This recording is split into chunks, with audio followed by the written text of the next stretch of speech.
হচ্ছে যে এই প্রশ্নটা যতটা না পলিটিক্যাল তার থেকে বেশি রোমান্টিক বেশি আর কি। আচ্ছা। যে প্রেমিকা জিজ্ঞেস করে না তুমি আমাকে আসলে কতটুকু ভালোবাসো, তো এখন প্রশ্ন হচ্ছে যে আপনি আসলে যদি বৃষ্টির দিনে এই প্রশ্নটা করে তাহলে বলবেন যে আজকে এই আকাশ জুড়ে যত বৃষ্টি হয়েছে তার থেকে তোমাকে বেশি ভালোবাসি।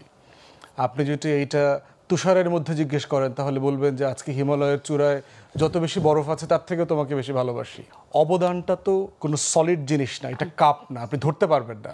এইটা একটা অ্যাবস্ট্রাক্ট জিনিস, এটা তো আপনি নিক্তি দিয়ে মেপে দিতে পারবেন না যে আমি নাসিরকে 200 গ্রাম অবদান আজকে দিয়ে দিলাম, সাদেক কায়মকে 250 গ্রাম অবদান মেপে দিয়ে দিলাম। অবদানটা যেই মানুষগুলো গত 16 বছর 17 বছর ধরে মানে প্রতিদিন প্রতিক্ষণে ফ্যাসিবাদের বিরুদ্ধে লড়াই করেছে, মিছিল করেছে, শহীদ হয়েছে, মিথ্যা মামলার শিকার হয়েছে, সবাই এই আন্দোলনের অংশীদার।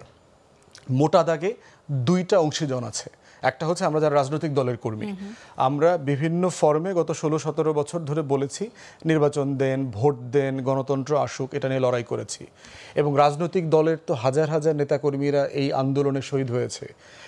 আপনার মিথ্যা মামলা হয়েছে 1,34,000-এর মতো, 60 লাখের উপর আসামি, 1 কোটির উপরে মানুষ পলাতক জীবনযাপন করেছে। মোটা দাগে বিএনপি, শিবির, ছাত্রদল, জামাত, হেফাজত সবাই এইটার ভুক্তভোগী ছিলেন। এখন প্রশ্ন হচ্ছে যে আওয়ামী লীগ দ্বারা বেশি নির্যাতিত কে হইছে, মানে এইটা প্রশ্ন হইতে পারে কিনা। মানে ডিবি অফিসে গেলে কাকে বেশি পিটাইতো, ছাত্র দলের নেতাকে বেশি পিটাইতো না শিবিরকে বেশি পিটাইতো, এইটা তো কোনো প্রশ্ন হইতে পারে না। তো এই জন্য হচ্ছে পলিটিক্যাল কোয়েশ্চেন হচ্ছে সবার অবদান আছে।